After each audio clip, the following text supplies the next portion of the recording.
Eu queria fazer uma pesquisa, olha só, até isso é interessante. Quando eu trabalhei na Polinter, eu comecei a ver que os presos no tráfico internacional iam para a Polinter, porque a federal não tem carceragem, e esses caras ficavam na estrutura da Polinter. Eu fui ver a pena dos caras. Você acredita que a pena no tráfico internacional, que é muito mais alta do que o tráfico interno, na sentença concreta, elas são colocadas lá embaixo, cara. O cara, por quê? Porque o cara que está no tráfico internacional é o cara da asa delta, é o cara que está viajando para competição esportiva, né, que tem mais sofisticação. Esse cara não é visto como inimigo. Uhum. E a questão do inimigo hoje, eu acho que é uma questão que a gente tem que trabalhar, porque tem a ver com esse debate que nós intitulamos... O inimigo é aquele que, mete a arma, domina um território, não deixa você entrar, te dá um tiro porque você não usou o critério da seta ou da luz. Exatamente. Esse é o inimigo, é o cara Agora, que financia o roubo, que vai pra rua, É sobre isso. O inimigo é aquele que traz o medo para o ambiente social. Meu nome não é Johnny, o João Estrela, ele não é um cara que gera um medo, mas o Zé Pequeno, outro personagem, esse é fictício. Agora, por exemplo, eu trabalhei na central de flagrante, para você ver como também é circunstancial essa questão da pessoa dentro da favela, branco, preto, azul, lilás, verde, amarelo, menor, maior, isso é relativo. Eu trabalhava na central de flagrante lá em Nova Iguaçu, com um delegado de excelência, que era o plantonista, já hoje é um grande delegado aí, já como titular de unidades importantes. E a PM, a própria Polícia Militar, trouxe uma ocorrência com 3 pessoas, sendo um menor e 2 adultos. E eles narraram o seguinte: a gente chegou por trás do muro e a gente ouviu quando um gritava, pode 10, pode 10. E a gente cercou essas pessoas e estavam em 3. Lá tinha uma sacola com muita cocaína e outra com muita maconha. Chegou lá, ficou aquele jogo de um transfere para o outro transfere para um. A gente trouxe para cá para o senhor apreciar. O delegado, astutamente, separou os presos, um menor e 2 maiores, e ouviu separadamente. Você faz o que da vida? Eu trabalho. É o quê? Só auxiliar de pedreiro. Pouquinho tempo depois de quem? Do Amarildo. Uhum. Auxiliar de pedreiro? Tem carteira assinada? Tem. Tem como alguém apresentar sua carteira? Tem. Beleza, você fica aí. Você? Eu sou também auxiliar de pedreiro, trabalho na mesma empresa que ele. Tem como comprovar? Tem. Beleza. Foi ouvir o menor. Tu faz o quê? Então, chefe, eu tava lá no movimento e tal. E aqueles 2 ali? Viciado. E um dos caras lá falou assim, a preocupação do cara era uma, que a gente observou lá na hora. Chefe, vai demorar muito? Porque assim, eu deixei meus filhos pequenos em casa, entendeu? Eu saí para comprar maconha, e ele saiu para comprar cocaína, e eu deixei meus filhos pequenos em casa. Se ele estava preocupado com o filho pequeno em casa e depois isso for aferido, ele certamente não estava com a atenção dele dedicada ao tráfico.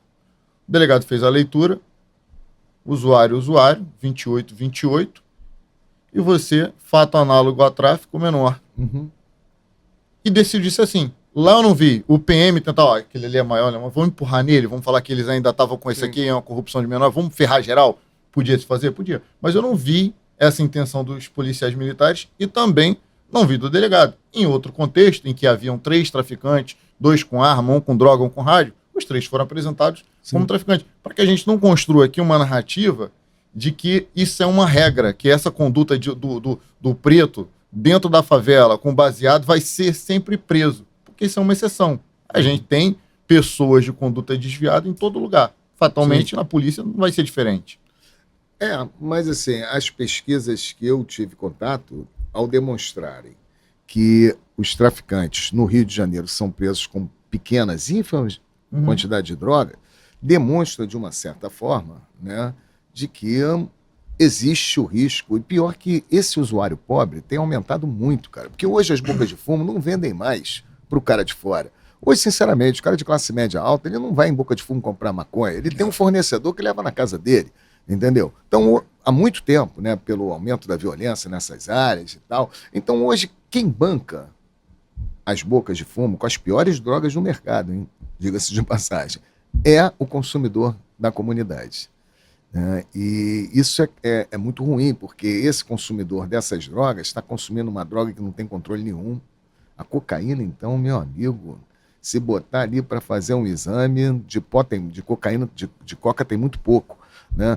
Consumindo essa droga muito ruim e em algumas situações, se eles são identificados perto de uma boca de fumo comprando uma droga, né, nem todo delegado, nem toda autoridade policial tem a sensibilidade de verificar, né, a procedência de que um pobre pode ser também um consumidor da droga e não um traficante. E também com isso, trabalhando na ponta, trabalhando dentro da favela, enfrentando o traficante, eu me deparei com uma situação muito comum. Eu trabalhei na Baixada 1, Baixada 2, que é Baixada 1, eu costumo dizer que é Duque de Caxias, Baixada 2, lá mais pro lado de Nova Iguaçu. Trabalhei na capital, participei de algumas operações, trabalhei na região dos Lagos.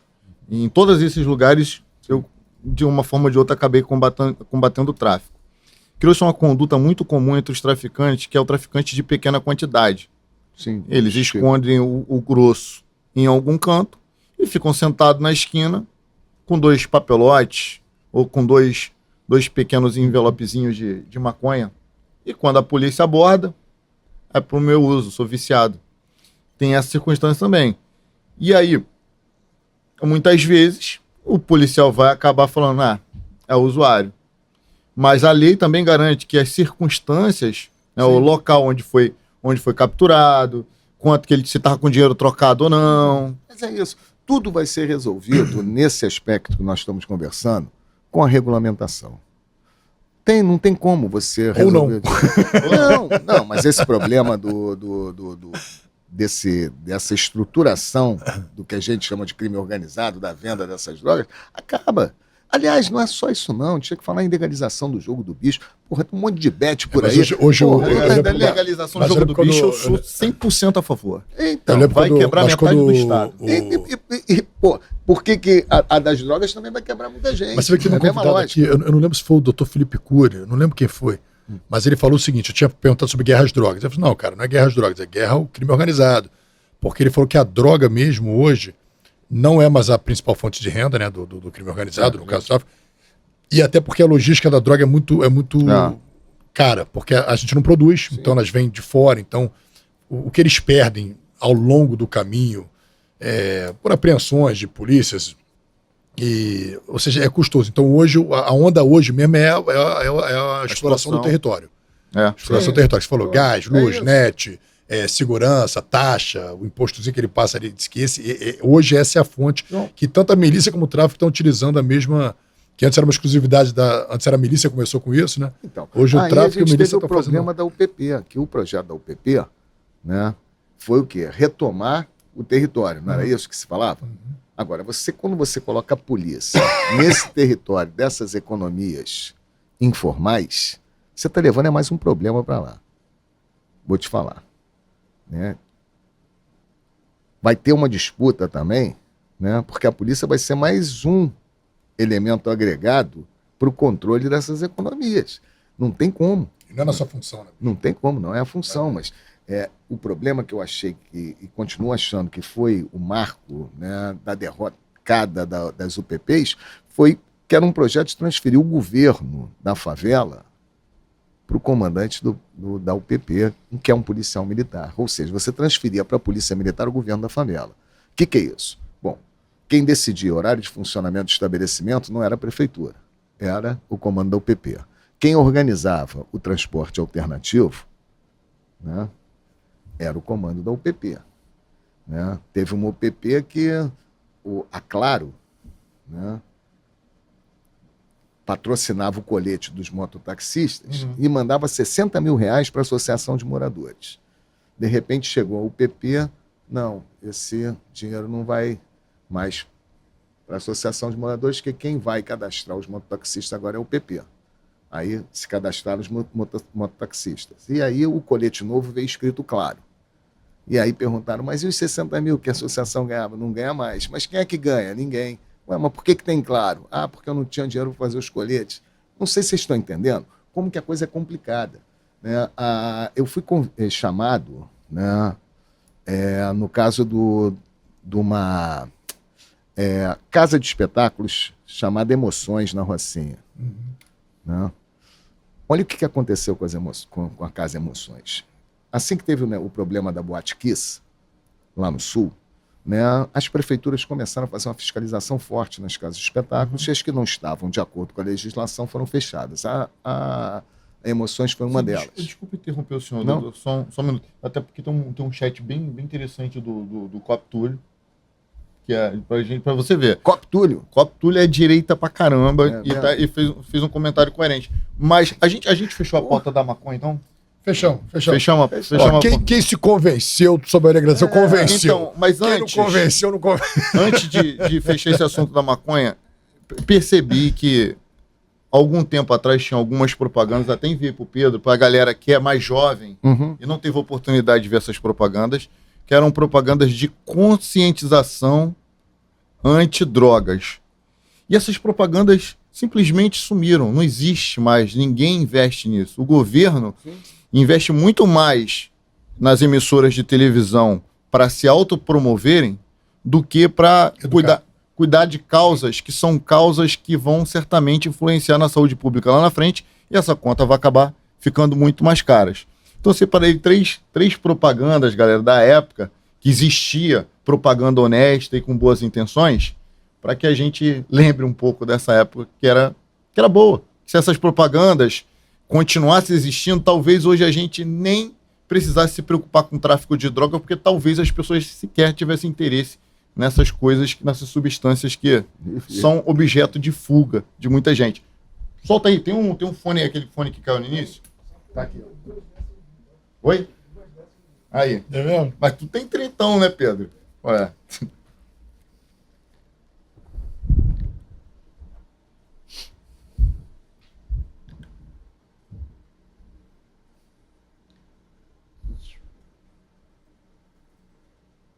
Atenção.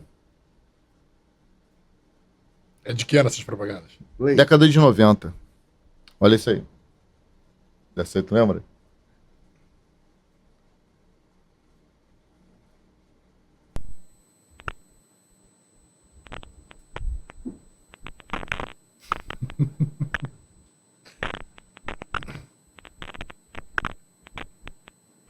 Se você usa drogas, sabe o que você tem na cabeça?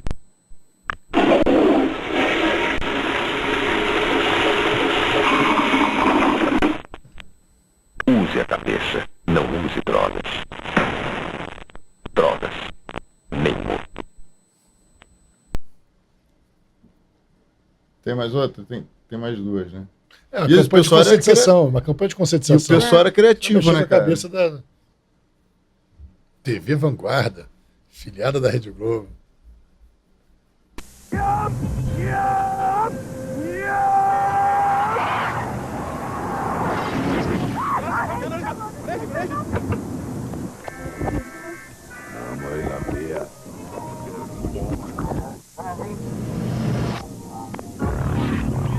Quem financia a violência é o tráfico de drogas. E quem sustenta o tráfico é você.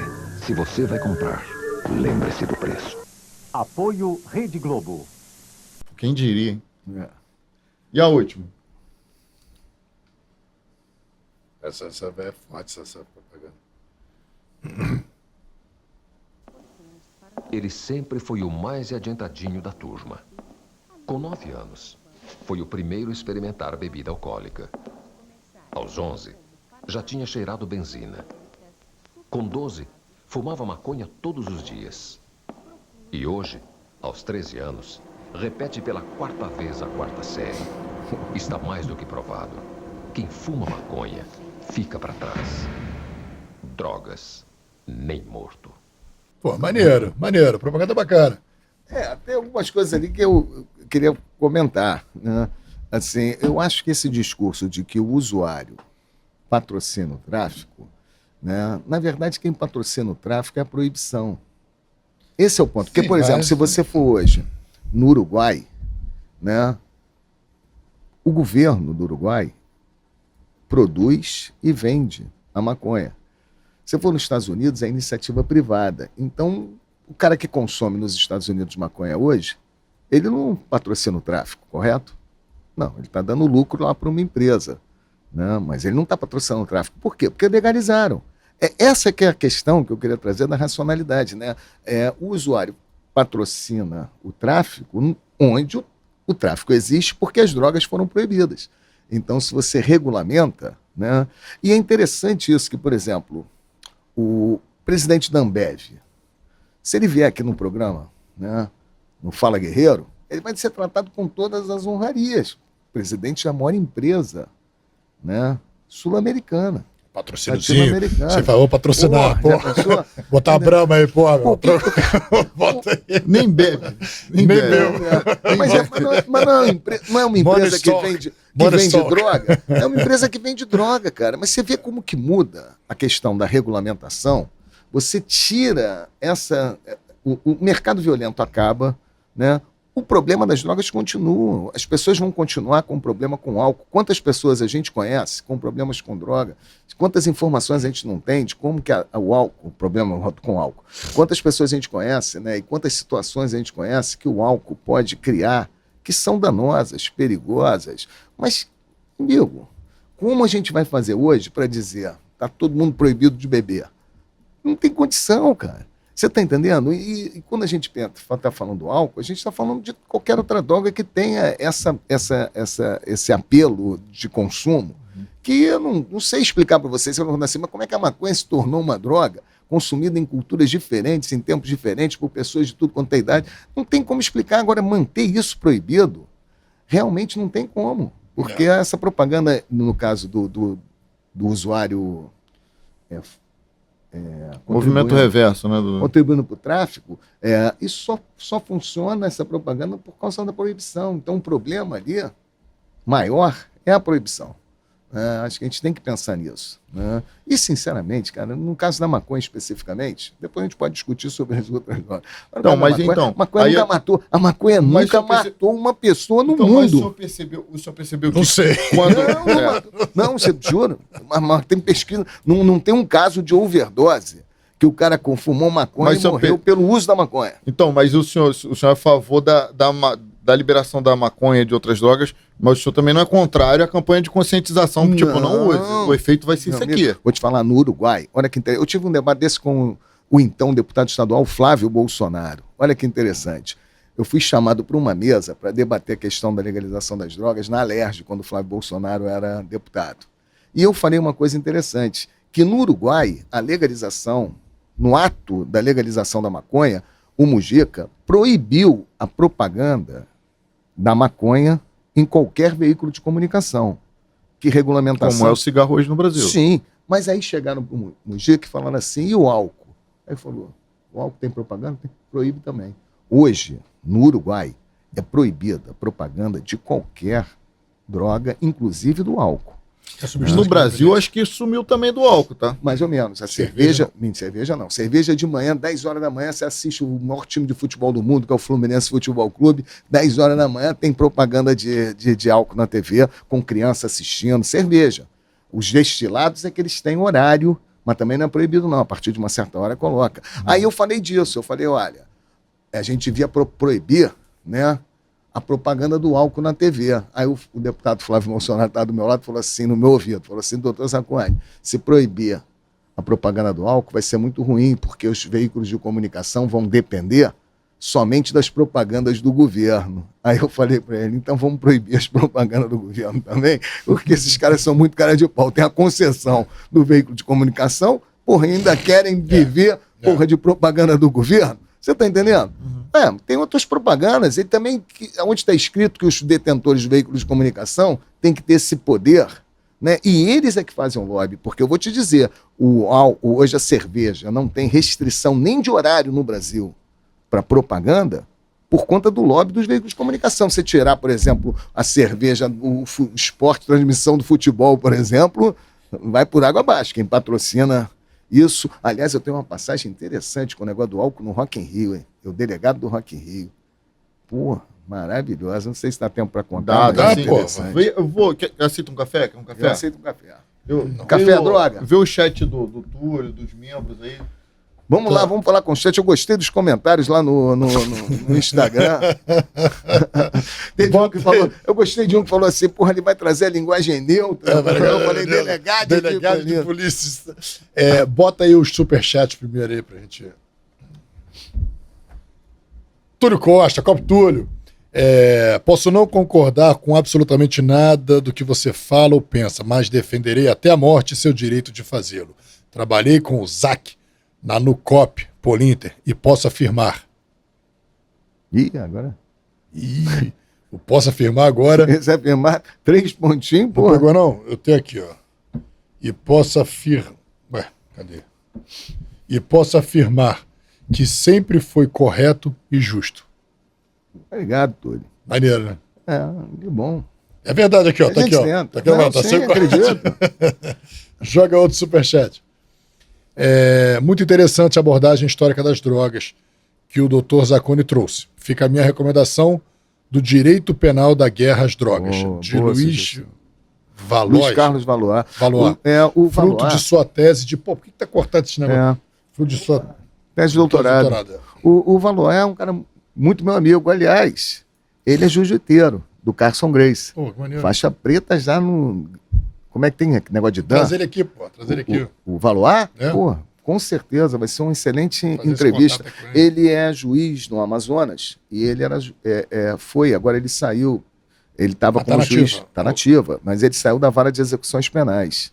E ele é um cara brilhante, que ele tem umas sacadas rápidas, ele fez uma frase que é o seguinte, nunca mais esquecia, todo presídio no Brasil é ilegal. Porque ele diz que não existe um presídio no Brasil que segue o disposto na lei de execuções penais. Então, todo presídio é legal. É um cara interessantíssimo, valia muito a pena vocês convidá-lo. Eu tenho contato dele. Vou fazer essa ponte. Tem outro superchat? Deixa eu ver aqui. Não tem ninguém me xingando? Pô, não é possível. Tá tendo censura nesse superchat aí. Tá, tem um aqui que fala que vivo na Flórida. Posso dizer que o que está acontecendo aqui na revisão da maconha... Na revisão da maconha, acho que no mais e no de... Puta que pariu, eu também não entendi, não. Demais eu também não entendi. No Uruguai o quê? O que ele falou ali do Uruguai? No Uruguai aumentou a venda da maconha de forma irregular. E a violência também foi elevada. Sim, isso é um problema. Eu queria falar sobre isso. O Uruguai aumentou a violência. Claro, mas agora, na Califórnia também deu assim, acho que legal, não sei como é que foi legalizado lá, mas, por exemplo, eu morei na Califórnia há 1 ano. E tem um amigo que estão lá até hoje. Eles falaram que, porra, meu irmão, deu o centro da cidade ali, ficou muito maluco ali, disfuncional ali, porra, mendigo, sacou? Isso não tem a ver com a droga, não. Isso tem a ver com a situação econômica. Mas eles são drogados. A situação econômica dos Estados Unidos. Não, cara, não. Que é mais ou menos a questão também da Cracolândia. O crack é o efeito, ele não é a causa.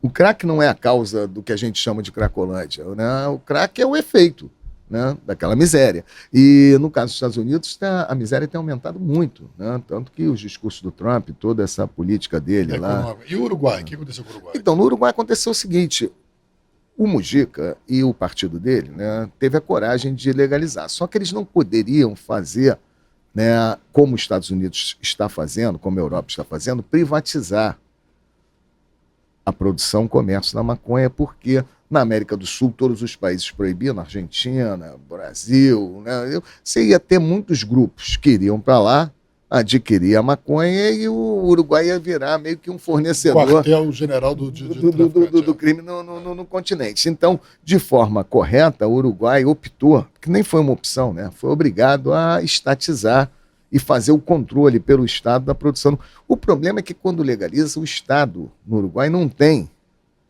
condição de oferecer a quantidade de maconha para a demanda. E aí, como ele não tem condição de oferecer a quantidade que é procurada, esses grupos começam a se organizar e produzir de forma paralela e disputar espaços de venda, mesmo com a maconha estatizada. Então, repara, o que a gente tem que pensar é também qual o modelo de legalização, que hoje no mundo nós temos diversos modelos, né, e a gente tem que debater muito esses modelos para saber, né, qual vai ser o melhor modelo para o Brasil. né? Isso é importante, porque, repara, se você tem um modelo que você transfere a produção, comércio e consumo só para grupos econômicos, empresariais, a turma que hoje, né, se vira com essa economia dentro dessas comunidades, também na jogada. vamos ter problema. Então, quer dizer, a gente precisa também dar uma reparação, digamos assim, para essas comunidades. Eu defendo a ideia de que deveriam ser autorizados clubes de produção, comércio, das próprias comunidades como uma forma de reparação e até para você oferecer a oportunidade de se ter uma economia regulamentada que... Né, é revolucionária. Muito...